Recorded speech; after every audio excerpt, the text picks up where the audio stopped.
నువ్వు పరిశుద్ధాత్మకి దగ్గరైనప్పుడు, ఆత్మ నిన్ను తాకినప్పుడు నువ్వు ఆత్మను ఆనందిస్తావు. ఇది ప్రార్థన శక్తి, ప్రార్థన శక్తి, ఇది ప్రార్థన శక్తి. నిరాశ నిస్పృహలెన్నున్నా, అశాంతి ఆపదలైనను, నిరాశ నిస్పృహ. నిజముగా నువ్వు బ్రతుకును మార్చుకుంటే ఈ రోజు నుండి లెక్క పెట్టుకుంటావు. ఆశీర్వాదాలు వస్తాయి. ఈనాడు విమోచింపబోచున్నాడు యేసు ప్రభువు, ఈనాడు విమోచింపబోచున్నాడు. ఆకాశమందున్న మన దేవుడు మన ప్రార్థన ఆలకించును. ఆకాశమందున్న మన దేవుడు మన ప్రార్థన ఆలకించును. ప్రార్థన, ప్రార్థన, ఇది ప్రార్థన శక్తి. ప్రార్థన, ప్రార్థన, ఇది ప్రార్థన శక్తి. ఇది ప్రార్థన శక్తి, ఇది ప్రార్థన శక్తి. ప్రార్థనా శక్తి తైలాభిషేక ఆరాధన ప్రతి నెల 2వ గురువారం. సమయం ఉదయం 10 గంటల నుండి. స్థలం సుబ్బలక్ష్మి కళ్యాణ మండపం, railway new colony, Srikanya theatre, Visakhapatnam. ప్రార్థనా శక్తి తైలాభిషేక ఆరాధన మార్చి 16 శనివారం. సమయం ఉదయం 7 గంటల నుండి. స్థలం మెట్టు చిన్నమల్లారెడ్డి గారి పొలంలో, మిర్చియాడ్ దగ్గర, నల్లపాడు రోడ్, గుంటూరు. మాచర్ల పరిసర ప్రాంత ప్రజలకు శుభవార్త. ప్రార్థనా శక్తి తైలాభిషేక ఆరాధన మార్చి 19 మంగళవారం. సమయం ఉదయం 7 గంటల నుండి. స్థలం వ్యవసాయ market committee, Guntur road, Macherla. ప్రార్థనా శక్తి తైలాభిషేక ఆరాధన మార్చి 20 బుధవారం, ఒంగోలు. సమయం ఉదయం 10 గంటల నుండి. స్థలం A1 convention hall, old Guntur road, Ongole. ప్రార్థనా శక్తి తైలాభిషేక ఆరాధన మార్చి 21 గురువారం, ఏలూరు. సమయం ఉదయం 10 గంటల నుండి. Shri convention hall, CR Reddy women's college, Vatluru, Eluru. ప్రార్థనా శక్తి తైలాభిషేక ఆరాధన మార్చి 22 శుక్రవారం, ఖమ్మం. సమయం ఉదయం 10 గంటల నుండి. స్థలం SR గార్డెన్స్, ఈనాడు ఆఫీస్, వైరా రోడ్, వెలుగుమట్ల, ఖమ్మం. భీమవరం పరిసర ప్రాంత ప్రజలకు శుభవార్త. ప్రార్థనా శక్తి తైలాభిషేక ఆరాధన మార్చి 26 మంగళవారం, భీమవరం. సమయం ఉదయం 10 గంటల నుండి. స్థలం Nirmaladevi function hall, Juvvalapalem road, Peddamiram, Bhimavaram. Kadapa పరిసర ప్రాంత ప్రజలకు శుభవార్త. ప్రార్థనా శక్తి తైలాభిషేక ఆరాధన మార్చి 28 గురువారం, కడప. సమయం ఉదయం 10 గంటల నుండి. స్థలం మాధవి కన్వెన్షన్ హాల్, రాయచూరు వెళ్లే రోడ్, ఆర్టీఓ ఆఫీస్ ఎదురుగా, కడప. ప్రార్థనా శక్తి తైలాభిషేక ఆరాధన మార్చి 30 శనివారం, కర్నూలు. సమయం ఉదయం 10 గంటల నుండి. స్థలం SS gardens, Saint Joseph junior college దగ్గర, నందికొట్కూర్ రోడ్, కర్నూలు. యేసయ్య నామములో మీకు వందనాలు తెలియపరుస్తున్నాను. ఈ దినం కొరకు దేవుడు సిద్ధపరిచిన వాగ్దానాన్ని మనం స్వాధీనపరచుకుందాం. పరిశుద్ధ గ్రంథం నుండి జెఫన్యా గ్రంథము 3వ అధ్యాయము 20వ వచనం ద్వారా దేవుడు మనం దర్శిస్తూ ఉన్నారు.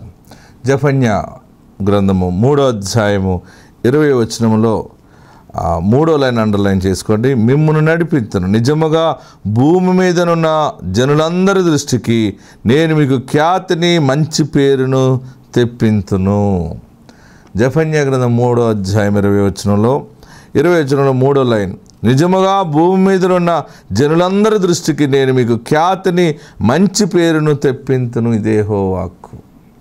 మంచి ఖ్యాతి, పేరు ప్రఖ్యాతులు రావాలని ఎన్నో చేస్తుంటాం మనం. పేరు రావాలని, 10 మందిలో మన విలువ అందరికీ తెలవాలి, అందరిలో గౌరవార్థంగా బ్రతకాలి అని అనుకుంటున్నావు కదా. ఎన్నో సమయాలు ప్రయత్నం చేసి ఏది నీకు రాలేదని బాధపడుతున్నావేమో. దేవుడి వాగ్దానం ఈరోజు నీకు పేరును, మంచి పేరు, ఖ్యాతిని ఇప్పిస్తానంటున్నాడు ఆయన. అంటే ఆయన చేతిలో ఉంటుంది. ఆయన నీకు ఈరోజు కృప చూపిస్తూ ఉన్నాడు. ఇక మీదట నువ్వు ఏది మాట్లాడినా, ఏ పని తలపెట్టినా, ఏ సమాజంలో అడుగుపెట్టినా, ఏ జనములోకి వెళ్ళి నిలబడినా దేవుడు నిన్ను ప్రత్యేకమైన మనిషిగా నిలబెడతా ఉన్నాడు. దేవుని మహిమ నీ మీద ఉండటం ప్రజలు చూడబోతూ ఉన్నారు. అప్పుడే దేవుడు మనకిచ్చినప్పుడే మంచి పేరు వస్తుంది. మనం ఎంత కష్టపడి పేరు ప్రతిష్టల కోసం ధర్మాలు చేసినా పేరు రాదు, దానాలు చేసినా పేరు రాదు. దేవుడు నిన్ను హెచ్చించినప్పుడు, దేవుడు నీకు మంచి పేరు ఇవ్వాలని అనుకున్నప్పుడు ఆయన నీకు ఆ మంచి పేరును, ఖ్యాతిని, భూజనులందరికంటే ఎక్కువ పేరు ఇక మీదట నీ మనసులో ఎవరికి చెప్పలేంది, నీ బ్లడ్లో ఉన్నది, నీ మనసులో ఉండిపోయింది, నీ శరీరంలో దాగి ఉంది. దానిని దేవుడు గ్రహించి బయటికి తీసుకొస్తున్నాడు.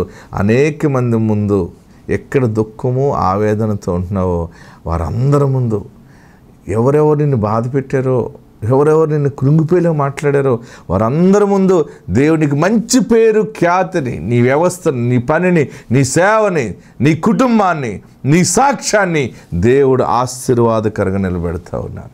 ఇక మీదట ఎవరైనా నీ పేరు చెప్పుకుంటూ ఉంటుంటారు. ఎగ్జాంపుల్ కావాలంటే ఆశీర్వాదాలకు ఎగ్జాంపుల్ ఎవరి గురించి చెప్పాలనుకుంటే నీ గురించే చెప్తారు. ఎందుకంటే దేవునికి మంచి పేరు, ఖ్యాతిని కలుగజేస్తున్నాడు. నాకు పేరు వస్తుందా, నాకు ఖ్యాతి కలుగుతుందా అని అనుకుంటున్నావా? నిన్నే జ్ఞాపకము చేసుకున్నాడు, నిన్ను ఆయన ఏర్పాటు చేసుకున్నాడు. ఇక మీదట అది ఏ పదవి నీ దగ్గరికి వస్తుందో, ఏ రీతిగా నువ్వు ముందుకెళ్తావో, ఎన్నో ఆలోచనలు నువ్వు చేస్తున్నావేమో, ఆశ్చర్యకరంగా నీకు మంచి పేరు, ఖ్యాతిని దేవుడు అనుగ్రహిస్తున్నాడు. నీ కుటుంబాన్ని దేవుడు జ్ఞాపకం చేసుకున్నాడు. ఆత్మ మీకు తోడై ఉండును గాక. God bless you. వాక్య భాగంలోకి వెళ్దాం. నిర్గమకాండం మనం చూస్తున్నప్పుడు నిర్గమకాండంలోకి రండి. నిర్గమకాండము 26వ అధ్యాయము. నిర్గమకాండము 26వ అధ్యాయము 7వ వచనం దగ్గర నుంచి చదవండి. మరియు మందిరము పైన గుడారముగా, మరియు మందిరము పైన గుడారముగా మేక వెంట్రుకలతో తెరలు చేయవలెను. 11 తెరలను చేయవలెను. ప్రతి తెర పొడుగు 30 మూరలు, వెడల్పు 4 మూరలు. 11 తెరల కొలత ఒకటే. 5 తెరలను చూడండి, 5 తెరలను ఒకటిగాను, 6 తెరలను ఒకటిగాను ఒకదానికొకటి కూర్పవలెను. 6వ తెర గుడారపు ఎదుటి భాగమున మడవవలెను. తెరల కూర్పునకు వెలుపలనున్న తెర అంచున 50 కొలుకులను, రెండవ కూర్పు నందలి తెర అంచున 50 కొలుకులను చేయవలెను. మరియు 50 ఇత్తడి గుండీలను చేసి ఒకటే గుడారమగునట్లు ఆ గుండీలను ఆ కొలుకులకు తగిలించి దాని కోర్పవలెను. ఆమేన్. హల్లెలూయా. కంగారు పడకండి, స్లోగా చెప్తాను, అర్థం చేసుకోండి. ఇక్కడ తెరలు కనబడుతున్నాయి. మోషేకి దేవుడు ఏం చెప్పంటే, మందిరమును కప్పటానికి నీవు తెరలు సిద్ధము చేయి. ఆ పైనుండి కిందకి తెర ఏమవుతుందంటే పైనుంచి కిందకి వేలాడదీయబడుతుంది. హల్లెలూయా. ఇక్కడ 11 తెరలు ఉన్నాయి. తెర అనేది యేసుక్రీస్తుకి సూచనగా ఉంది. 11 తెరలు యేసుక్రీస్తు యొక్క 11 మంది శిష్యులకు సూచనగా కనపడుతూ ఉంది. తెర అంటే మన ఇంట్లో డోర్ కర్టెన్స్ మీకు అర్థమవుతుంది. మన తలుపుకి కానీ మన విండోస్కి మనం క్లాత్ పైనుంచి కిందకి వేలాడదీస్తాం. దానివల్ల ఏమవుతుందంటే మొట్టమొదటిగా అది సౌందర్యముగా ఉంటుంది. తెరలో యొక్క లక్షణాలిటీ సౌందర్యముగా ఉంటుంది. రెండవది, తెర మరుగు చేస్తుంది. అవతల భాగాన్ని మనకి కనబడకుండా మరుగు చేస్తుంది. మూడోది, భద్రం చేస్తుంది మనల్ని. హల్లెలూయా, హల్లెలూయా. అవతల వేడి మనకు రాకుండా కూడా కర్టెన్స్లో అది ఫిల్టర్ చేస్తుంది, బ్రేక్ చేస్తుంది. తెర యొక్క లక్షణాలు మనం చూస్తే తెర కప్పుకోవడానికి పనిచేస్తుంది. ఏం చేస్తుంది? మందిరమును కప్పటానికి. అంటే యేసుక్రీస్తు ఒక తెర వలె సిలువ మీద వేలాడదీయబడ్డాడు ఆయన. ఆమేన్. మందిరమును కప్పటం అంటే నీవు నేను దేవుని ఆలయమై ఉన్నామని పేతురు చెప్తా ఉన్నాడు. మనల్ని కప్పటానికి మనం చేసిన పాపాలు తండ్రి ఎదుట ఒప్పుకోవటానికి పెద్ద తెరగా భూలోకములో ఆయన వేలాడదీయబడ్డాడు. ఆమేన్. హల్లెలూయా, హల్లెలూయా. గట్టిగా హల్లెలూయా చెప్పండి. యేసు 11 తెరలు మనం చూస్తుంటే ఆయన మెయిన్ తెరగా ఉన్నాడు. 11 మంది శిష్యులు. మనం అనుకుంటాం యేసు ప్రభు వారికి 12 మంది శిష్యులని. బాగా గమనించండి, యేసు ప్రభు వారు చివరి సమయంలో ఇస్కరియోతు యోధ అందులో నుంచి వెళ్ళిపోవడం జరిగింది.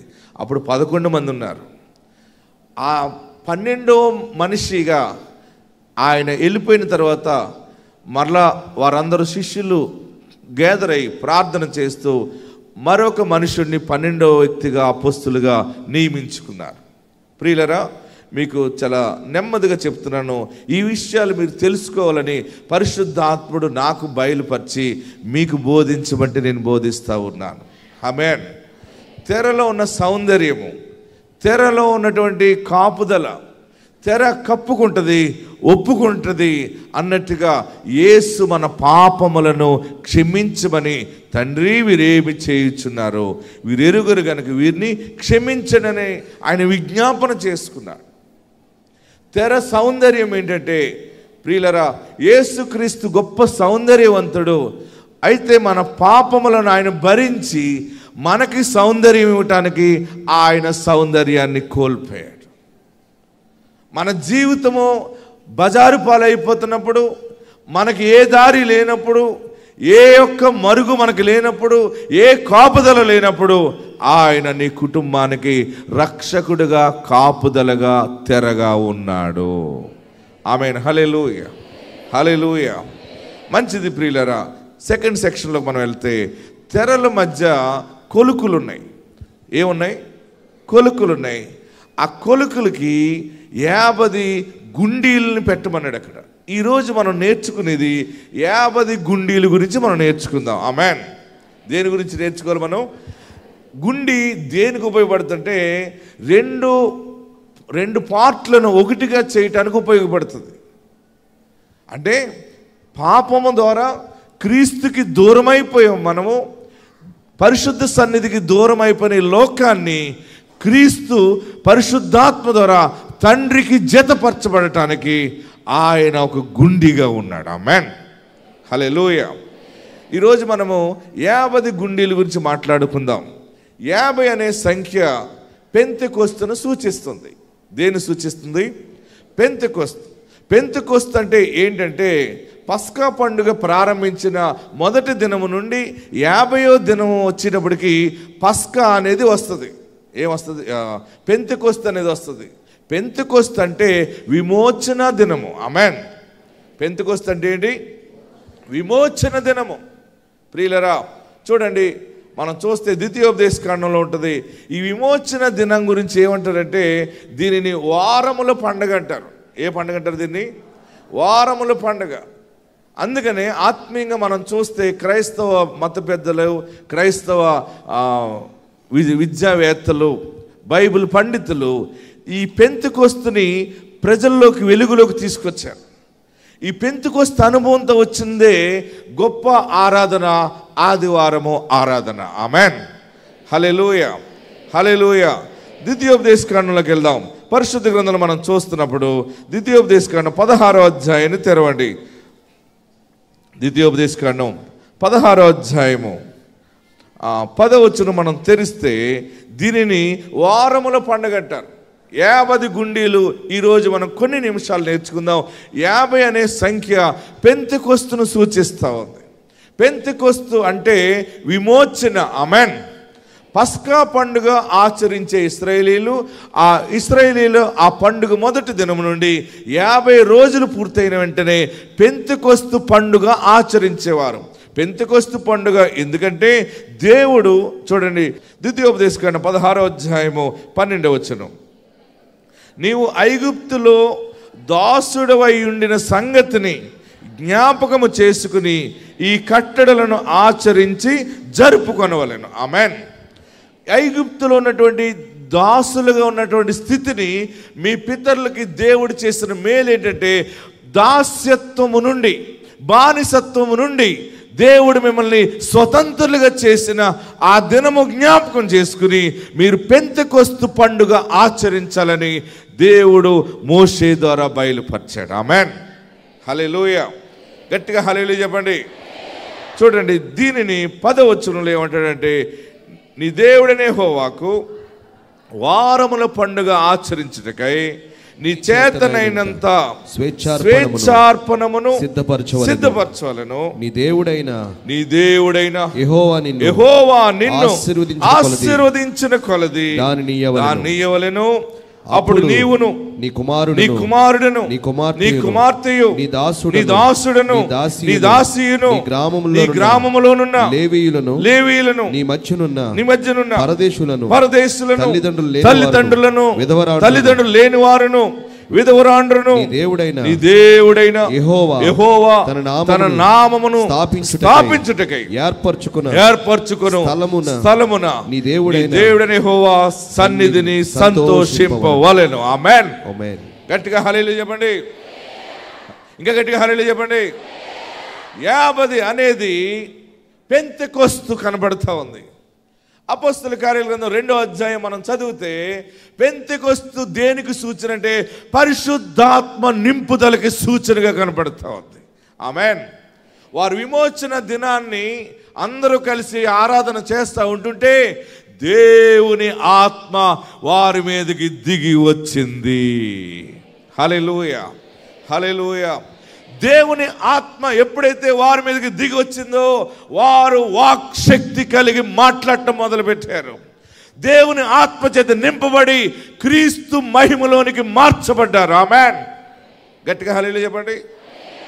పెంతెకొస్తు పండుగ దేనికంటే కష్ట దినము నుండి దేవుడు నిన్ను విడుదల చేశాడు. నా ప్రియ సహోదరులరా, ఈ దినము దేవుడు మనకిచ్చిన గొప్ప విమోచన ఏంటంటే ఆయన శిలువ మీద వేలాడదీయబడుతూ మనలను తండ్రికి దగ్గర చేశాడు. హల్లెలూయా.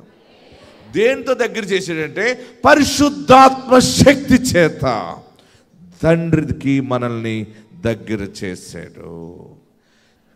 ఆదాము దూరం అయిపోయాడు దేవునికి. ఆదాము అవ్వలు ఏదేన్ నుంచి దూరం అయిపోయారు పరిశుద్ధ సన్నిధికి. క్రీస్తు భూలోకానికి వచ్చి ఆ ఆదాము సంతానమైన మనల్ని తండ్రితో ఐక్యపరచటానికి పరిశుద్ధాత్మ రూపముగా మానవ అవతారముగా వచ్చి ఆయన ఒక గుండిగా ఉండి నీకు నాకు విమోచన ప్రభు కలగజేశారు. హల్లెలూయా, హల్లెలూయా. తండ్రితో మనల్ని ఐక్యపరచాడు ఆయన. యేసుని అందుకు మనం ప్రేమించాలి. ఆమేన్. ఆయనకు ఆయనే బాధలు పడ్డాడు. ఎందుకంటే మనము తండ్రితో ఏకమవటానికి, పరిశుద్ధునితో దైవముతో మానవుడు కనెక్ట్ అవటానికి. ఇక నీవు పాప దాసునిగా ఉండొద్దు, నీవు పాపములో ఉండొద్దు. నీ కొరకు ఆయన రక్తాన్ని చిందించాడు. అసలు ఈ మాట మీరు అర్థం చేసుకుంటే ఎగిరి గొంతులేసేస్తారు. మీకు తెలియట్లేదు మీకు రక్షణ అంటే. మనకి ఈజీగా ఉంది, ముందు ముందు దొరకదు సుమా. నేడే రక్షణ దినము. ఆమేన్. హల్లెలూయా, హల్లెలూయా. వేలాడదీయబడుతున్నటువంటి తెర, సిలువ మీద వేలాడదీయబడినటువంటి యేసు. అపోస్తలుల కార్యాల గ్రంథం 5వ అధ్యాయము 30 వచనం ఒకసారి మనం చదివి మనం ముగించుకుందాం. ఈ 50 సంఖ్య పెంతెకొస్తును సూచిస్తుంది. పెంతెకొస్తు దేన్ని సూచిస్తుందంటే పరిశుద్ధాత్మ నింపుదలను సూచిస్తూ ఉంది. చదవండి వాక్య భాగంలోకి వెళ్ళి తొందరగా. 5వ అధ్యాయము 30వ వచనం అందరూ అండర్లైన్ చేసుకోండి. మీరు మ్రానున వేలాడవేసి సంహరించిన యేసును మన పితరుల దేవుడు లేపెను. ఇశ్రాయేలునకు మారు మనసును పాప క్షమాపణ దయచేటుకై దేవుడు ఆయనను అధిపతిని గాను రక్షకుని గాను తన దక్షిణ హస్త బలముతో హెచ్చించి ఉన్నాడు. మేమును దేవుడు తనకు విధేయులైన వారికి అనుగ్రహించిన పరిశుద్ధాత్మయు ఈ సంగతులకు సాక్షులమై ఉన్నామని చెప్పిరి. ఆమేన్. మన జీవితాల్లో పిల్లలు ఇంతమంది పుట్టడం అప్పులు తీరిపోవటం, బిడ్డలు బాగుపడటం, రోగాలు తగ్గిపోవటం, ఇవన్నీ దేని ద్వారా జరుగుతున్నాయంటే 50 అనే సంఖ్య పెంతెకొస్తు దినాన్న పరిశుద్ధాత్ముడు దిగి వచ్చాడు. ఆమేన్. మనం ఎప్పుడైనా సరే మీరు ఒంటరిగా మీకు హీలింగ్ ఎలా వస్తుందో చెప్పనా? మీకు ఏదైనా బాగా బలహీనత ఉందనుకోండి, వెంటనే ఏ హాస్పిటల్కి వెళ్ళాలని అనుకోకండి. మనదే పెద్ద హాస్పిటల్ ఉంది, నీ ఇంటిలోనే పరమ డాక్టర్ ఉన్నాడు. ఆమేన్. మీరు కొద్ది నిమిషాలు మోకరించండి, స్తుతించండి, ప్రార్థన చేయండి. పరిశుద్ధాత్మ నీ మీదకి ఒక శక్తిగా దిగి వస్తుంది. నీ శరీరములో ఉన్న రోగము అగ్నికి ఆహుతైపోతుంది అంతే. హల్లెలూయా, హల్లెలూయా. అందుకనే మనం పరిశుద్ధాత్మను పొందుకోవాలి. మనం అడగాలి పరిశుద్ధాత్మని, పరిశుద్ధాత్ముడా నా మీదకి దిగిరావా, ఆత్మ కావాలని అడగాలి. ఆత్మ చేత కదిలించబడాలి. నువ్వు కదిలించబడే కొలది నువ్వు మాట్లాడతావు, నీకు వాక్ శక్తి వస్తుంది. ఆమేన్. పరిశుద్ధాత్మ తాకిడి మామూలుగా ఉండదు. కొంతమందికి పరిశుద్ధాత్మని ఎలా వచ్చేస్తుందంటే డ్రమ్ము వాయించి కొలది వచ్చేస్తుంది కొంతమందికి ఆత్మ. ఆ ఆత్మ వేరు, అది శరీరంలో రోగం. అది ఒక మనిషి పక్కన వాళ్ళందరినీ తన్నుకుంటూ పోతుంది. అదేంటంటే ఆ స్పిరిట్ ఏంటంటే శరీరంలో బలము తగ్గిపోయినప్పుడు ఈ డ్రమ్ శబ్దాలకి ఆ శబ్దాలకి హెచ్చరిక వచ్చేస్తుంది అనమాట. మన ఆత్మ ఎలా పొందుకోవాలంటే దేవుణ్ణి స్తుతిస్తూ ఉండగా ఆత్మ మనలో లోపల పనిచేస్తుంది. ఇంకా తట్టుకోలేనప్పుడు ఆత్మ చేత మనం కదిలించబడతాం. ఆమేన్. కానీ అల్లరగా ఉండదు దేవుని ఆత్మ. ఆత్మ నీ మీదకి వచ్చినప్పుడు నీ ఎముకలలో ఉన్న క్యాన్సర్ కూడా పోతుంది. హల్లెలూయా. నీ శరీరం పైన ఉన్న వ్యాధి పోతుంది. అందుకనే ప్రతి దినము మనము పరిశుద్ధాత్మని రమ్మని పిలవాలి. హల్లెలూయా, హల్లెలూయా. చివరిగా మనం అపోస్తలుల కార్యాల గ్రంథం 2వ అధ్యాయం 1వ వచనం చదువుకుందాం. 50 గుండీల గురించి ఇక్కడ కొంత సమయం ఉంది, మీకు ఇది మాట్లాడుతున్నాను. మీరు లైవ్ ఫాలో అవుతే ఇవన్నీ విషయాలు మీరు వినటానికి ఉంటుంది. ఆయన తెరగా ఉన్నాడు. ఆయన దూరముగా ఉన్న తెరలన్నీ కోల్పోవటానికి గుండీగా ఉన్నాడు. ఆయన 50 అనే అంశం ఈరోజు మనం చూస్తే అది పెంతెకొస్తు దినాన్న పరిశుద్ధాత్ముడు దిగి వచ్చాడు. హల్లెలూయా, హల్లెలూయా. పెంతెకొస్తు పండుగ మన ఆదివారం అనమాట. ఇది ఏంటిది? 6 దినాలు మనం పని చేసుకుంటాం. దీనిని వారముల పండుగ అంటారు. దీన్ని సంవత్సరానికి ఎన్ని వారాలు? 52 వారాలు. హల్లెలూయా. సంవత్సరానికి ఎన్ని పండుగలు చేసుకోవాలి మనం? 52 పండుగలు చేస్తే 52 సమయాలు పరిశుద్ధాత్ముడు నీ విమోచనను ముద్రిస్తాడంతే. ఆమేన్. ఆ ద్వితీయోపదేశకాండం 16:12 ఏమన్నాడు? ఐగుప్తు నుండి మిమ్మును పిలిచి విడుదల చేసిన దినానికి మీరు జ్ఞాపకం చేసుకుని దేవుణ్ణి స్తుతించుట పెంతెకొస్తు పండుగ. ఆమేన్. హల్లెలూయా. దీనిని రాను ప్రజలు రకరకాలుగా చేసేసారు. ఆత్మలో స్తుతిస్తే మీరు ఇంటికి వెళ్ళి ప్రయత్నం చేయండి. ప్రతిదినం మీ ప్రార్థనలో అడగండి, పరిశుద్ధాత్ముడా నీవు ఆత్మ నాకు దయచేయని అడగండి. మీ గుండె భారము లేకుండా తగ్గిపోతుంది, మీ లివర్ బాగుపడిపోతుంది, మీ కిడ్నీ బాగుపడిపోతుంది. మనం అందరూ అనుకోవచ్చు నూనె రాస్తే తగ్గిపోతుందా, అది చేస్తే తగ్గిపోతుందా అని. మీరు చెప్పండి, నా దేవుడు ఆత్మ అయిన వాడు. 2 చేతులు పైకెత్తండి. బలముగా వీచు గాలి వలె ఆయన నిన్ను తాకుతాడు. నీ శిరస్సు నుండి నీ బ్రెయిన్లో ఉన్న ప్రాబ్లం, నీ లంగ్స్లో ఉన్న ప్రాబ్లం, నీ కిడ్నీ, నీ హార్ట్లో హోల్, ఎవరు దానిని బాగు చేస్తారనే పరిశుద్ధాత్ముడే నీ మీద బలముగా గాలి వలె వస్తాడు. నీ ఇల్లంతా ఆత్మ చేత నింపబడుతుంది. పరిశుద్ధాత్మ నీ ఇంటికి వస్తే నీ ఇంటిలో చేతబడి ఉండదు, నీ ఇంటిలో వెలుగు ఉంటుంది, దేవుని సేవ ఉంటుంది, దేవుని ప్రభావం ఉంటుంది, దేవుని ఆత్మ ఉంటుంది. స్వస్థత కలుగుతుంది. ఇప్పుడే మీరు బాగుపడుతున్నారు. ఇప్పుడే నీ నడుములో బాధ పోతుంది. ఇప్పుడే నీ తల బాధ పోతుంది. నీ శని పోతుంది. చప్పట్లు కొట్టి ప్రభుని స్తుతించండి. Thank you for your healing lord అని ప్రభు ఇచ్చిన స్వస్థత కొరకు ప్రార్థన చేయండి. నీ ఆత్మ నాకు దయచేయి బాబు. నీ ఆత్మ చేత నన్ను తాకు బాబు. నన్ను పరిశుద్ధపరచు, నన్ను పవిత్రపరచు. నాకు విమోచన ఇచ్చేవా, నాకు రక్షకుడిగా ఉండవా, నన్ను బాగు చేయవా, నన్ను పరిశుద్ధపరచువా బాబు. నీ బిడ్డగా ఉంటానని ప్రార్థన చేయి. యేసు నిన్ను రమ్మని పిలిచాడు. యేసు నీ కన్నీళ్లను తుడుస్తూ ఉన్నాడు. హల్లెలూయా, హల్లెలూయా. మీరు ఇక్కడి నుంచి ఒక విడుదలతోటి దేవుడు మిమ్మల్ని తీసుకెళ్తున్నాడు. నీ బంధకాలు పోయినాయి, ఇత్తడి గొలుసులు లాంటివి కూడా తెగిపోయినాయి. నీవు ఆత్మచేత నింపబడుతున్నావు. ఆత్మచేత ఆరోగ్యం కలిగి ఉండబోతున్నావు. ఆత్మచేత సాక్షిగా ఉండబోతున్నావు. పరిశుద్ధాత్ముడు నిన్ను ముద్రిస్తా ఉన్నాడు. హల్లెలూయా, హల్లెలూయా, హల్లెలూయా.